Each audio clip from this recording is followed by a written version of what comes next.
So we're now going to turn our attention to the topic of artificial intelligence. Our guests are going to look at AI as it pertains to the future of humanity.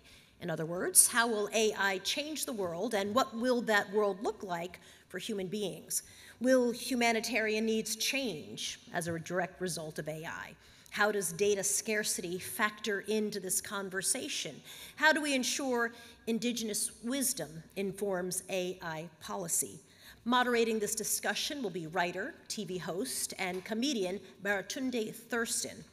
Baratunde tells stories of interdependence through our relationships with nature, with each other, and technology. He's an Emmy-nominated host, a writer, a public speaker, a proud earthling, he likes to say. His newest project is Life with Machines, a YouTube podcast explaining and exploring the human side of AI. He's host and EP of the PBS series America Outdoors with Baratunde Thurston. He's a creator and host of How to Citizen podcast and a founding partner and writer at Puck. His comedic memoir, How to Be Black, is a New York Times bestseller. Please join me in welcoming to our stage Baratunde Thurston.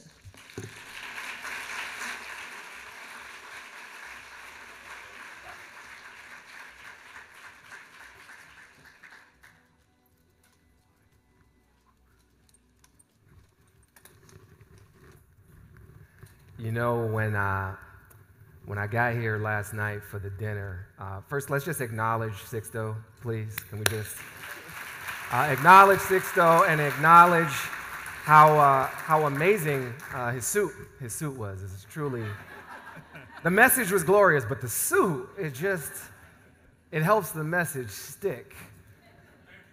Thank you, brother. Thank you. I got here last night and I got to meet my fellow panelists, got to meet the laureates, got to meet the new honorees, the jurists. As Sixto said, just beautiful community and connection. And Alex had crutches. And he was the only one who had crutches. And I don't believe in leaving people alone. So I got crutches so we could be bonded together. Had a little bit of an accident last night and appreciate everybody who's helped me stay here. I really did not want to miss this. We are in a precipitous time of extraordinary change, of collapsing systems and systems being born anew. And how we relate to these machines and these technologies will determine so much of how we relate to each other and to our Mother Earth. So joining me on the stage, Afua Bruce.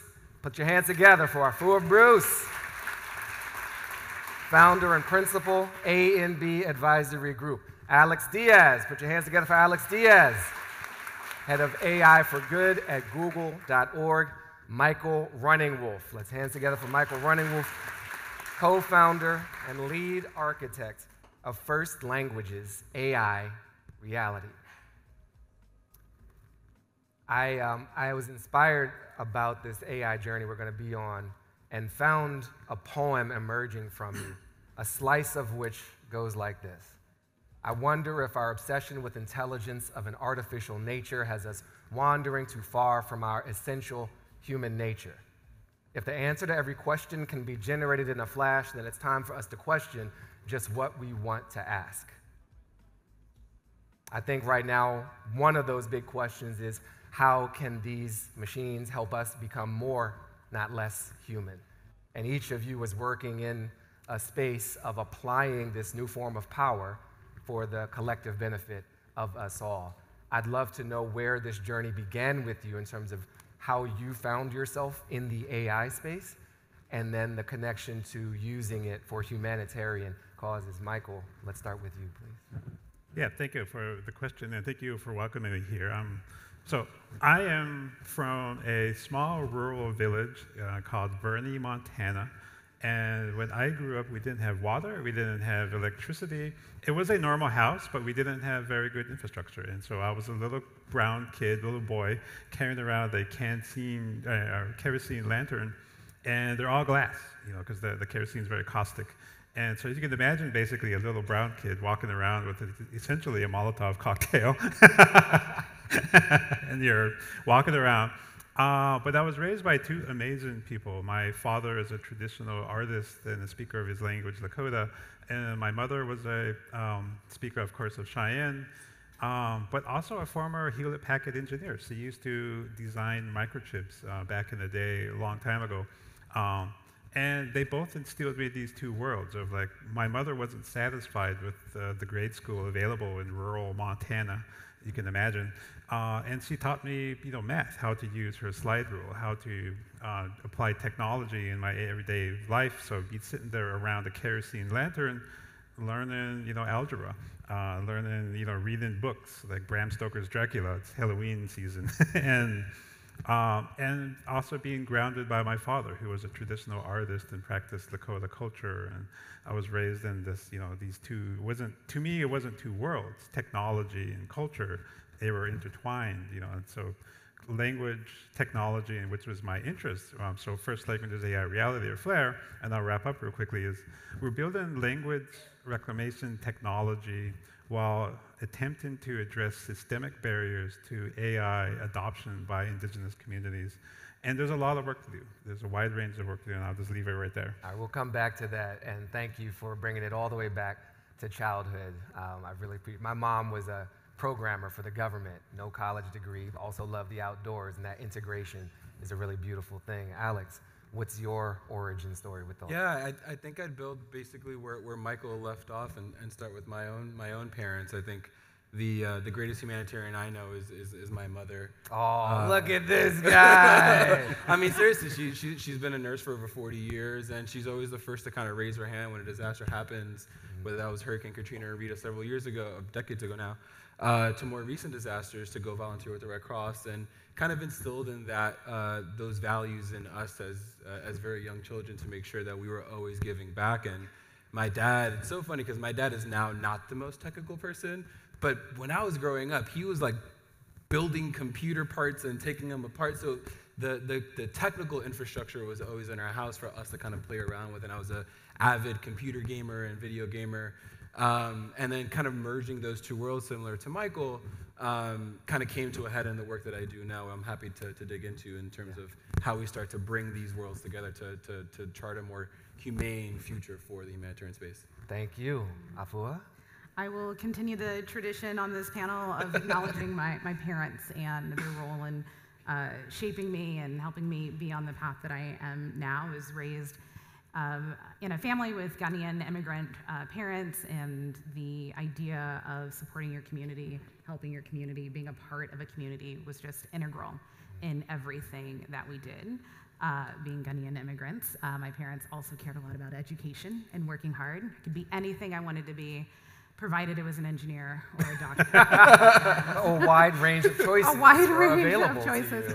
Luckily, I love technology, and so I majored in computer engineering. But really how my career has been defined over the past decade and a half, or more actually now that I'm doing the math in my head, is really at that intersection and recognizing that in 2024, in this decade, caring about people, caring about communities is caring about their data. It's caring about how technology works. It's caring about how technical systems, including AI systems, are governing lives, determining who has access to particular resources, who has the ability to do their work more quickly, more efficiently, and even more human-centered, and that's really what guides my work now. Thank you, thank you. My mom was obviously better than everybody here's mom, but except for Alex's. I think there's something about the embrace of technology, the exposure to it from an early age is clearly like a common thread amongst all three of you, and myself included.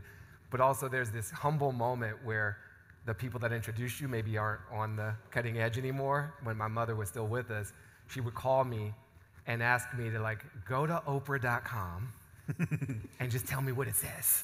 And I was just reading Oprah at her because she wanted Oprah on demand. I was the DVR, I was YouTube essentially before YouTube was invented. The transition, Afua, you just said caring about people means caring about their data. Mm-hmm. And I'm envisioning lovingly caressing a spreadsheet. What does caring about data mean? And how does that show up in the work you've been doing and continue to do now? Absolutely. I do love a good spreadsheet. I love a wonderful database. They're so powerful, guys. They're so amazing. Her parents' child, y'all, come on. It's true. I was destined for this life. But caring about data is a lot of different things. So it's first thinking about how you are collecting data and information on people. Are you asking the right questions? Are you asking both everything you need to ask, and are you not asking the things you don't need to ask? Can you say that last one again? Are you not asking the things you don't need to ask? Yeah.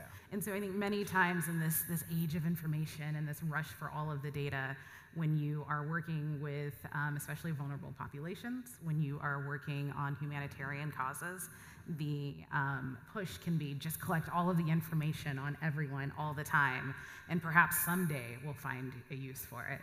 But that could actually open people up for new vulnerabilities. It can open people up to be targeted. It can open people up to be surveilled and tracked in ways that they don't need to be and they should not be. So when I think about caring for data, it's first about that collection. It's also thinking about who has access to that data, protecting it from a cybersecurity standpoint. And then when we get to AI, it's making sure that those data sets are representative. It's thinking about ways to compensate people for their data or for the insights that come from their data. I love that. Thank you. There's a alliterative rubric I've been finding, consent, control, compensation, credit. Yes. And that seems to align very well with how you're thinking about this. And at the other point, like minimizing the data you collect to begin with. Yep. Like, don't be a data hoarder. Yes, please don't. Yes.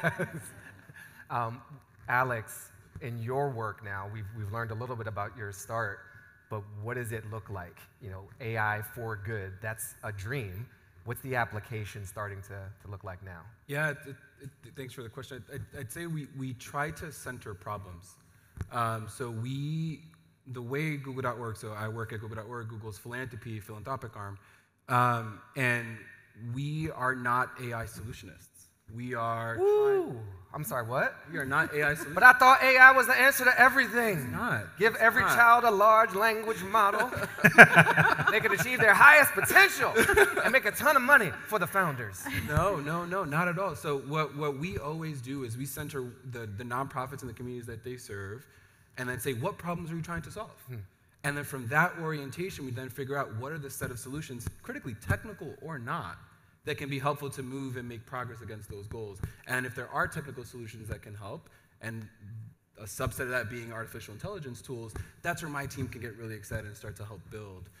So an example of that is work that we do in the disaster environment space. When we talk to a lot of large humanitarian aid organizations, one of the questions I ask them is like, what problem are you trying to solve? And they say, you know what? After a disaster hits, it takes a lot of time to figure out where do we channel the aid. That's a pretty solvable problem from a technical perspective, right? If you have access to an aerial image, whether that's from a satellite or from an airplane before and after, you can very quickly design a system that we have made. It's publicly available, it's open source, anyone can access it, but very quickly after a disaster hits, you can figure out which buildings have been damaged. If you overlay that with data that you might have access to from the census, like socioeconomic vulnerability, within minutes you have a quick map of where are the areas that are socioeconomically vulnerable that have been hit hard by this disaster. That allows aid organizations to get money out the door within 24 hours. Instead of weeks to months that often takes, because you have to go door to door knocking and say, hey, tell me your damage. We are big proponents of just giving people cash. Trust people that they know what they need best. And it's the most fungible and cost-efficient way to get people back on their feet and more resilient. And what's cool now is the technical capabilities exist to now even start to predict disasters in advance, right? So we've created another openly available thing called Flood Hub. Google research teams have built this, where you can now predict floods, catastrophic floods, with up to a week heads-up notice with really good granularity that now allows you to give people cash in advance. Right? Because when you ask people, hey, what can you do to help? They say, hey, I know a disaster is coming. I know what I need to do. I just don't have resources to do anything about it. Yeah. And that's where when you start to couple these technical systems and put that in the hands of the nonprofits that know best how to use them, Now we're talking. Now we're talking. And speaking of talking, I have been noticing a technical challenge with the audio. It's not when I'm talking. I think it's when you're talking. Can you turn your head left to right for me? No. Up and down? We're playing a fun game. I just, yeah. And then tell me one more thing, because it'll help me debug this with our team.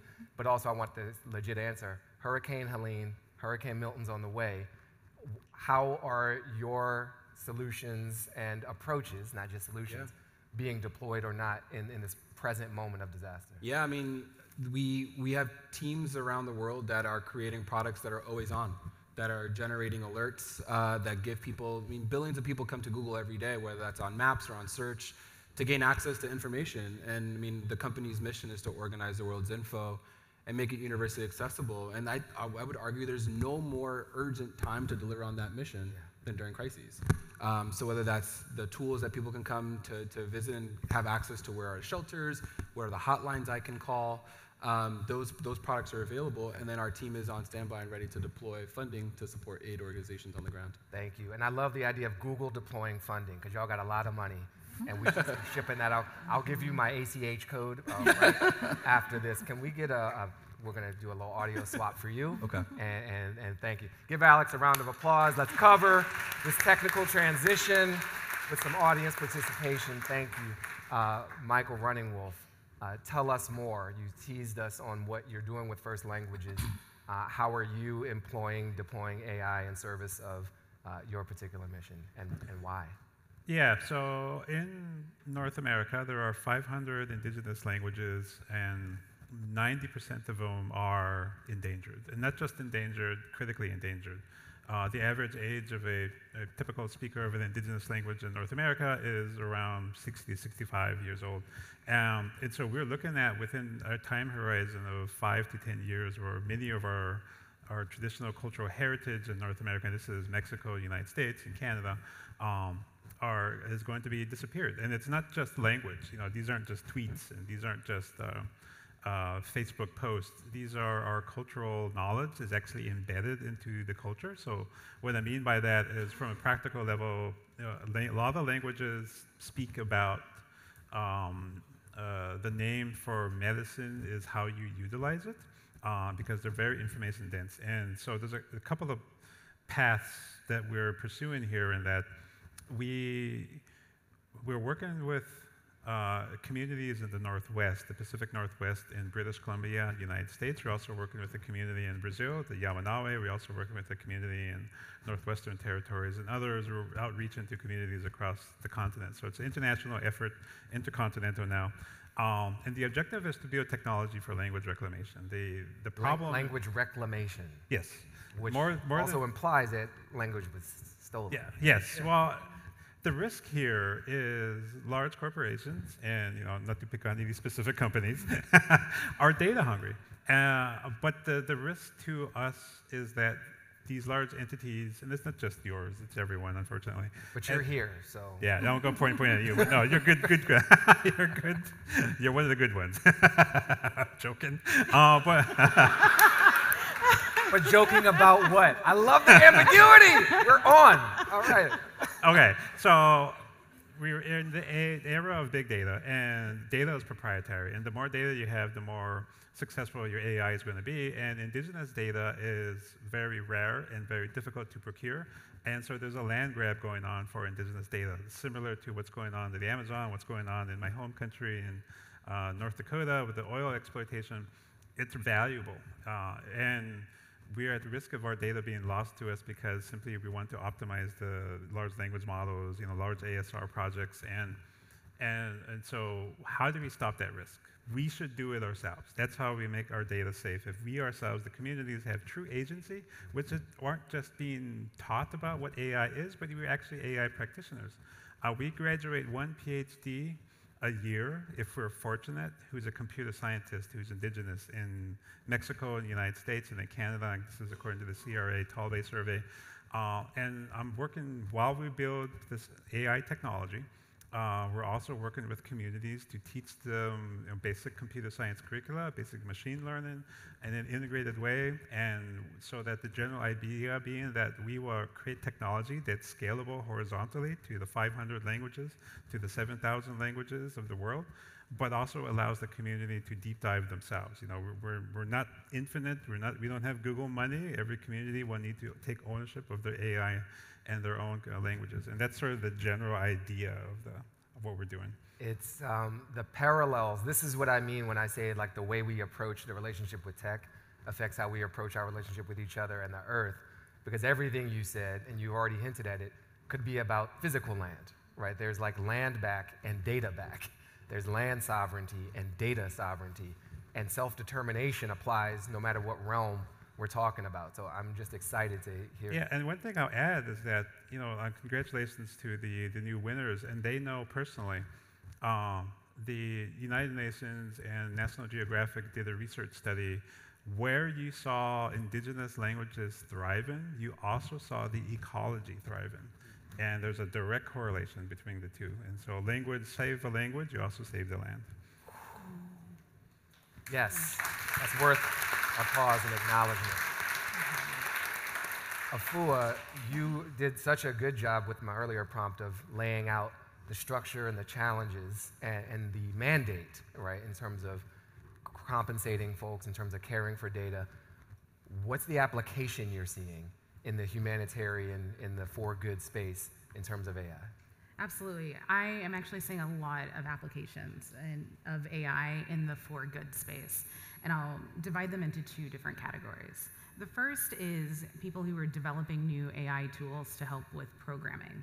And so this are the projects like Alex mentioned about helping to use AI to predict storms and where you need to distribute aid. It's working with universities or schools to help look at their data to better target what supports need to be provided to students to keep them in school and get them to graduation and then into jobs. It is using AI to help support translation efforts to support refugees and people navigating legal systems in countries that they have relocated to make sure they understand the notifications, the letters, and everything that's sent out there. So the first category I'm seeing is that use of AI for programming. That is the minority of the work I'm seeing in AI in the humanitarian space. What I see a lot more often are leaders of nonprofits, staff at nonprofits using AI for their internal operations. So looking at how can we use AI to help take what we've written already, and this particular grant application says it needs to be on only 200 words, I've written 500 words, how do I more quickly and efficiently get that down to 200 words? How do I think about using AI to help triage some of my emails to bring to bear what is the most important more quickly, and things like that. I actually think that over the next couple of years is where we'll see AI being used more often as more and more products just have AI features turned on. Companies that had optional features 2 years ago, as generative AI and ChatGPT sort of hit the market, now have them just embedded, and I think we'll see that more and more often. So I think it's actually really important for people to start to get comfortable with how does AI work? How can you interact with the tools? When does it work well? To Alex's point, when does it not work well? When is AI not the solution? And start to understand that now, so as the technology and sort of software development evolves and just AI becomes more embedded into what we use, you already know how to use it, and you can grow, and your organizations can grow more effectively as the technology evolves. It is often very easy to get overwhelmed by technology. Sure. In my own former life, I ran digital for America's finest news source, a place known as The Onion. Many of you probably got quality intel America's from finest, there. Yes. absolutely. And I was in charge of a lot of our digital transformation at the time. And in the beginning, it was exciting. It's like, oh, we've got social media. Oh, we've got smartphones. And a couple years into the job, I started to hate Silicon Valley because they were just, my job was constantly changing in response to someone else innovating.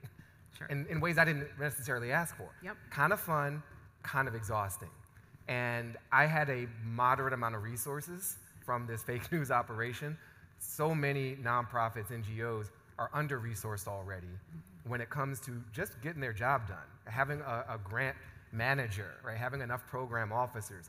And now the idea of integrating this newfangled, constantly changing on an exponential curve, like 6 months from now is like 6 years from now. How are they managing this constant change and effectively integrating this new capacity? Yeah, this is a great question. I will say, as someone who is a computer engineer and who's worked in the private sector before, engineers are people too. We try really hard. Aww. I know. Oh, that's a good reminder. Thank you. Great, you're welcome. Remember that. I'm not saying that they always get it right, but engineers are people too. But I do recognize and empathize with the constant change that technology brings. I have been an engineer for many years now. I have led AI teams. I've led reports on AI from the White House to on the ground and working on projects all around the world. Okay. And thank you. And I am exhausted sometimes with the constant amount of news and headlines and podcasts and articles, admittedly some that I've written, that talk about, now is the moment for AI. So if you are feeling overwhelmed, know that you are like everyone else who is also feeling overwhelmed from time to time. I think there are a couple things to keep in mind. One is that there is no prize, or at least no prize that I am aware of, for being the first nonprofit to fully operate in a completely AI environment. That is not your goal. Your goal is executing on your mission. Your goal is supporting your community. Your goal is delivering the services that your organization, that your community, that your board, and your donors trust you to deliver. And you want to do that in the way that is most powerful and most effective. So consider what tools are out there for you. Some of that will be AI tools. And I think if you're getting started, a good place to start is looking at what's already in your environment, what technical tools you're already using, whether it's the Microsoft suite, whether it's the Google suite, whether it's an open source solution. And if they're AI features, turning them on and seeing how that affects your work or how it doesn't affect your work. Start with something small, start with something that is not mission critical, experiment, and go from there. It is a long process. Technology development is a really long, never-ending process. And so your ability to start small, experiment from time to time, and then build on your own lessons and figure out what works best for you and your organization will yield the best results for your communities. Thank you. I mean, Alex, you all work with so many different nonprofits. What lessons have you learned from lessons they've learned about how to effectively deploy AI if that's part of the solution? Yeah, I mean, to build exactly on where Afua ended is you have to start experimenting. And I think doing that in a safe and secure sandbox to see what works. But when it works, what we've heard from our grantees across a broad range of topics, this is education, health, climate, is that they can achieve their goals, however they define their goals, in a third of the time and at half the cost, thanks to the introduction of these tools. And that kind of gets at the accelerant potential that these technologies can have when scoped to the right problems that it can address. I mean, in a world where we're so far behind on the Sustainable Development Goals, these are some of the tools that we need to harness to try and catch up. You know, it's also, we're not in a vacuum. And I think if everything stayed still and the people working toward humanitarian collective good futures deployed AI, you close the gap. But the folks trying to rip the earth apart are also using AI. And the folks trying to separate us from each other are also using these tools. So there is an opportunity cost to standing still, which is that those opposed to like a more united future will move further ahead. Michael, you've described the average age of the native speakers of these indigenous languages, and it's like a Fox News viewer, right? It's like 65 years old. It's a cable news viewer. How are you finding their integration with adoption of this AI-driven tool for language reclamation? And could you just tell us a little more what it actually looks like in practice? Yeah, I think it's the magical thirds. All you statisticians I would say about a third of community elders have no interest in AI, and it needs to be taught a traditional way, which is great. And there's people on the fence who are skeptical and concerned, and which is actually quite healthy.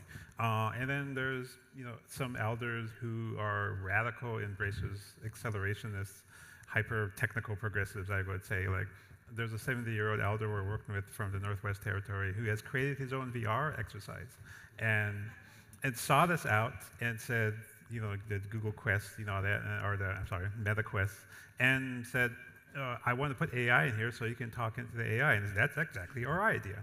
And so the vision here is you get a headset, whatever they are, I don't care who makes it, put it on, and you're transported to a traditional location of the community. Because the best way to learn languages is, you want to learn German, go to Bavaria, go to München. If you want to go learn French, walk around Paris, right? And that works. And so VR headsets allows us to give us remote learning, because 60% of us, most Native Americans, don't live near a speaker. Most of us live, like me, we live in the city, we're away from the reservations, the language nest, and we want to create immersive, engaging language technology that also serves the needs of the communities. And so we're not just building this in a vacuum. We're working with the communities to really develop what exactly does this AI need to do to fulfill the needs of your community. And so we're doing really basic things, like we're working with the Kwakwala language community and the field of linguistics. And I'll wrap up here real quickly. The field of linguistics was founded by this man named Boaz. And he basically introduced the concept of evidence into anthropology, which is like crazy. And this was in the early 1900s, turn of the century. And since then, this has been one of the most researched languages in the world. There's so much papers, PhD theses, the doctorates working on it today. But no one ever in the history of linguistics ever thought to tell anyone in the community, the Kwakwala speakers themselves, how do you document your language in a scientific way? They've never had that done. So when we introduced ourselves, the first thing they asked was, we want to be able to, we're stuck with these Chromebooks, and we want to type our own language on them, and we also want to know how to type our own language. We want to document our language in a scientifically meaningful way and not be just being shown kitty toys all the time. And so we said, okay, we'll teach you Elan. And it's this tool created by the Max Planck Institute, which is how linguists document languages.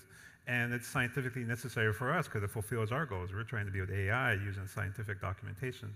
And that's the sort of the stuff we're doing. The AI is the flashy glimmer and glamour, but it's really about 80% of the work is just on the ground, literally in the muck. Like, they took us a tour of their cultural heritage sites and showing them how to type their own language, things that they've never been allowed to do, and enable them to give them real agency over this technology. Keep me in that scene. Yeah. How do the people in the community respond when approached in such a respectful and good way like that? Sorry. It's okay. Languages to us, as indigenous peoples, are who we are. And when they understand what we're trying to do, it's a gift. And they're so excited. And they're just so worried. Often the time what happens is that it's literally 3 or 4 aunties sitting around the kitchen table, really worried about their languages, having no resources, no grants, no funding. They have pencil and paper, sitting down and saying, how do we save our languages? The children want to learn. We can teach it, but we just don't have the means and ability to do this. And we come along, and we're just sort of like, we have magic. We're funded by friends at Google and Meta and some other foundations. And it's this bit of a struggle because we can't do it quickly enough. And that's my worry is I don't have a savior complex. We're trying to build tools. We're not going to save languages in themselves. It's just a tool. It's a screwdriver. It's a nice boot. But they're very desperate. They know there's a ticker and to how long these languages are going to live, and the communities are desperate for solutions. And that's my objective. It's not to create technology, it's to create speakers of these languages, to make them sustainable, so that the technology that we're developing becomes irrelevant. It's just a toy, an artifact of history, where we went through this difficult period, and now we are teaching computer science in the language, and that's sort of my goal, is that stopping from this point that we're trying to preserve what we have left, and get to a point where we're using the language in every day, like it's French or Spanish, and where we're teaching Shakespeare in Lakota. Like, wouldn't that be amazing? And that's the future I want, and it's not technology.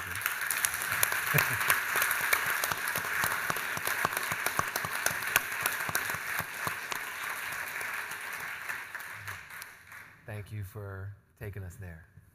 Really appreciate that. It's such a visceral, heartfelt, and energetic reminder of what this is about.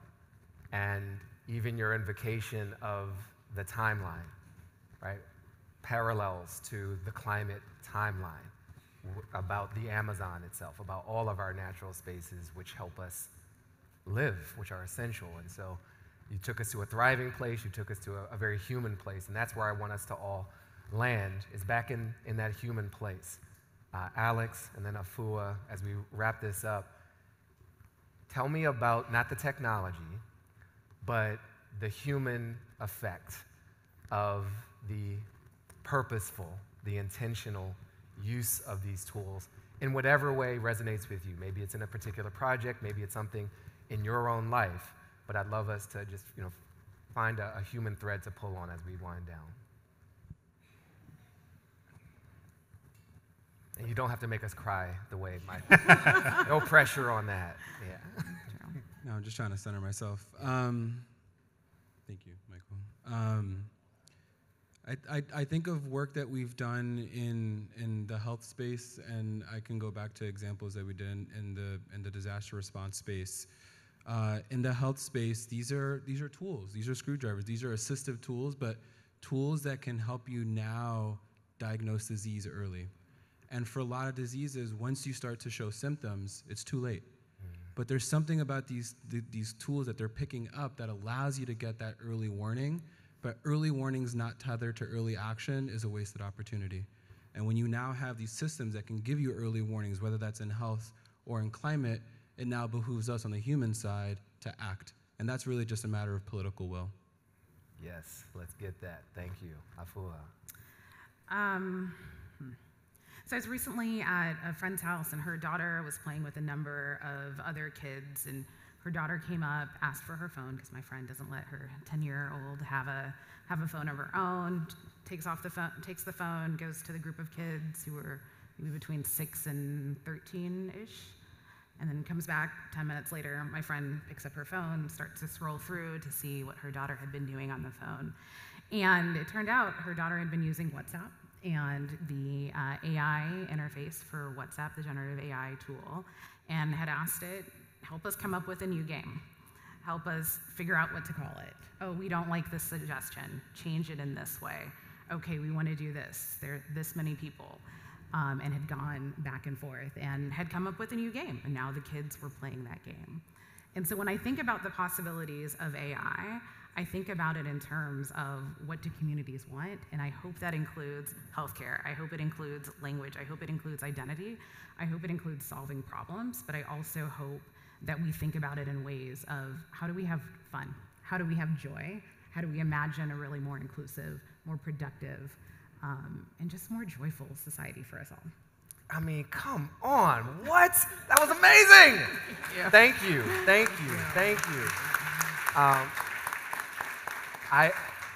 You all did an extraordinary job. We have not done this together before. I appreciate all of you. I appreciate all of you. I appreciate the hands and the labor and the effort that built this room, that put the food together, to allow us to have the energy to be here, the ancestors who sacrificed so much for us to be here. I appreciate this earth for breathing for us and allowing us to breathe together. Thank you so much.